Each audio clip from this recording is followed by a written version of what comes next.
Doctor Vijayabhaskar chairman ethics committee clinical research and trials Hyderabad.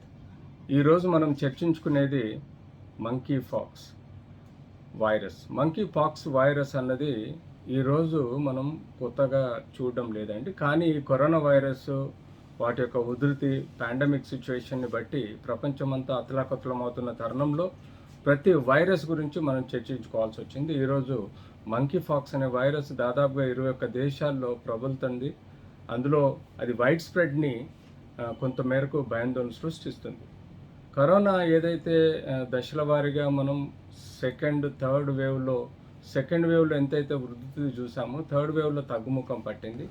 ఇప్పుడు fourth వేవ్లో కొన్ని దేశాలు చైనా కానీ లేకపోతే నార్త్ కొరియా కానీ ఇంకొన్ని దేశాలు ఏదైతే ఒమిక్రాన్ వైరస్ ద్వారా కేసెస్ వ్యాప్తి చెందడం చూస్తే అక్కడ లాక్డౌన్ అంటే ఆల్మోస్ట్ చైనా దేశం అంతటా లాక్డౌన్ పెట్టి నార్త్ కొరియాలో లాక్డౌన్ పెట్టడం వలన ఇప్పుడు ప్రపంచ దేశాలన్నీ అటు చూస్తూ ఉండగా ఇటు కొన్ని యూకే యుఎస్ఏ కొన్ని దేశాలలో ఈ మంకీ పాక్స్ అనే వైరస్ వ్యాప్తి చెందడం కొంత ఆందోళన సృష్టిస్తుంది. మంకీ పాక్స్ వైరస్ అన్నది a group of family orthopox virus ఫ్యామిలీకి చెందింది. ఇది డబుల్ DNA స్ట్రాండెడ్కి సంబంధించిన వైరస్ అండి.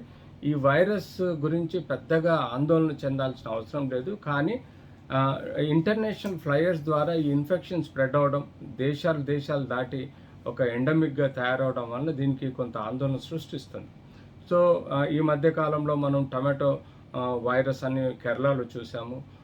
అంతేకాకుండా ఈ ఏదైతే మంకీ పాక్స్ స్ప్రెడ్ అవ్వడానికి ముఖ్య కారణం ఏంటంటే contact history, person to person చెమట ద్వారా కానీ ఏదైతే కంటెంట్ ఉందో టచ్ కంటెంట్ వలన ఆ చెమట ద్వారా ఈ ఇన్ఫెక్షన్ స్ప్రెడ్ అయ్యే అవకాశం ఉంది. ఇది ఎక్కువగా స్కిన్ పైన డిజీజ్ కనబడుతుంది. రొటీన్గా మనకు lower respiratory upper respiratory symptoms అంటే దగ్గు, జలుబు, జ్వరము, ఒళ్ళు నొప్పులు, అంతేకాకుండా అలసట ఇలాంటి ఎన్నో లక్షణాలు మనం యూజువల్గా మంకీ పాక్స్లో వేరే వైరస్లో చూసే లక్షణాలను మనం మంకీ పాక్స్లో చూస్తాం. దానికి తోడుగా దీనిలో ఎక్కువగా పిస్ట్యూల్స్ అంటే పస్ ఇన్ఫెక్టెడ్ మ్యాక్యూల్స్ లాగా మనకు స్కిన్ పైన బ్లెబ్స్ లాగా కనబడి దానిలో చీము కలెక్ట్ అయిపోయి అది తర్వాత పగిలిపోయి డ్రై అయిపోయి నల్లగా మార్క్స్ ఎక్కడైతే స్కిన్ పైన కనబడతాయో వీటిని మనం మంకీ పాక్స్గా అనుకోవడం జరుగుతుంది. సో ఈ వైరస్ యొక్క లక్షణాలు యథావిధిగా మనకు తెలిసిందే అయినా దీనివల్ల వైడ్ స్ప్రెడ్ ఇన్ఫెక్షన్ అంటే యూజువల్గా ఇది ఎయిర్ బార్న్గా కూడా గమనించాలి. ఎందుకంటే విత్ ఇన్ క్లోజ్డ్ రూమ్లో సపోజ్ ఒక వ్యక్తికి మంకీ పాక్స్ ఉందనుకోండి, వాళ్ళు వదిలే ఏదైతే స్కిన్ రెస్పిరేషన్లో ఏవైతే లిక్విడ్స్ ఉంటాయో స్వెట్ లాంటిది దాని ద్వారా ఆ విత్ ఇన్ క్లోజ్ రూమ్లలో ఇంకో వ్యక్తికి ఎయిర్ బార్న్ డ్రాప్లెట్స్ రూపంలో కూడా ఇన్ఫెక్షన్ స్ప్రెడ్ అయిపోయి ఇంకొక వ్యక్తికి ఇన్ఫెక్షన్ స్ప్రెడ్ అయ్యే ప్రమాదం ఉంది. సో యూజువల్ సిమ్టమ్స్ ఏవైతే మనకు రొటీన్గా చూసే సిమ్టమ్స్తో పాటు స్కిన్లో ప్యాప్యూల్స్ కానీ లేకపోతే బ్లబ్స్ కానీ ఫామ్ అయిపోయి ఇన్ఫెక్టెడ్ పిస్ట్యూల్స్ లాగా ఫామ్ అయిపోయి అవి బస్ట్ అయ్యి డ్రై అయ్యి బ్లాక్ రింగ్ మార్క్డ్ ఏవైతే సైన్స్ అండ్ సిమ్టమ్స్ కనబడతాయో టిపికల్గా ఇది మనం RT-PCR ద్వారా దీన్ని మనం ఏ రకమైన జీన్ సీక్వెన్స్లో ఉందనేది స్టడీ చేసి చెప్పడం జరుగుతుంది.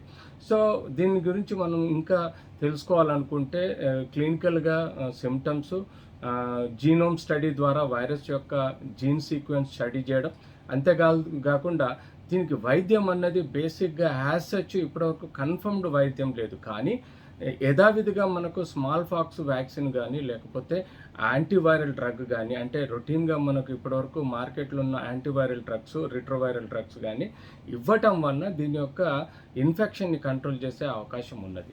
దాంతోపాటు సిమ్టమాటిక్ ట్రీట్మెంట్ సపోజ్ ఎవరికైతే జనరల్గా అప్పర్ రెస్పిరేటరీ సిమ్టమ్స్ వస్తాయో దానికి తగ్గట్టుగా యాంటీ అలర్జీ డ్రగ్స్ కానీ అవసరం ఉంటే సెకండరీ ఇన్ఫెక్షన్ ఉంటే యాంటీబయాటిక్ ఇవ్వడం వల్ల మనం ఈ ఇన్ఫెక్షన్ కంట్రోల్ చేయొచ్చు. యాజ్ యూజువల్గా ఏమైనా అలర్జిక్ ఉంటే యాంటీ అలర్జిక్ డ్రగ్ ద్వారా వాళ్ళకి ఈ అలర్జీని కూడా కంట్రోల్ చేసే విధంగా మనం ప్రయత్నం చేయాలి. సో ముఖ్యంగా ఏదైతే మంకీ పాక్స్ గురించి స్ప్రెడ్డింగ్ గురించి కంగారు పడుతున్నారు కానీ ఇన్ఫెక్షన్ వలన చనిపోయిన దాఖనాలు తక్కువ ఉన్నాయండి. As such recorded secondary infection వలన చనిపోయిన వాళ్ళు ఉన్నారు కానీ బట్ బేసిక్గా ఈ వైరస్ వలన డెత్ రేట్ ఏం లేదు. ఇన్ఫెక్షన్ స్ప్రెడ్ అవుతుంది కాబట్టి ఇప్పుడు ప్రపంచంలో అన్ని దేశాలు ఆందోళన పడుతున్నాయి. యాజ్ ఇట్ ఈజ్గా మనకున్న స్మాల్ ఫాక్స్ వ్యాక్సిన్ ద్వారా యాంటీబాడీస్ ప్రొడ్యూస్ అయ్యి ఈ వైరస్కి కూడా ప్రతిఘటిస్తుందని చెప్పేసి ఇప్పటివరకు మనకు క్లినికల్ స్టడీలో తేలింది. కాబట్టి బేసిక్ కేర్ తీసుకోవాల్సిన అవసరం ఉంది. కాంటాక్ట్ హిస్టరీ ఉండొద్దు, దగ్గరలో కూర్చోకూడదు ఇన్ఫెక్షన్ వచ్చిన వాళ్ళకి. అంతేకాకుండా క్లోజ్ రూమ్లో మీటింగ్స్ పెట్టుకోకూడదు. వీలైనంత వరకు యాజ్ ఇట్ ఈజ్గా మనం యాంటీ కోవిడ్ మేనరిజమ్స్ కూడా పాటిస్తూ జాగ్రత్తగా ఉంటే తప్పకుండా ఈ ఇన్ఫెక్షన్ మనం కంట్రోల్ చేయగలుగుతాం. డాక్టర్ గారు కేస్ స్టడీస్ మనం చూసినప్పుడు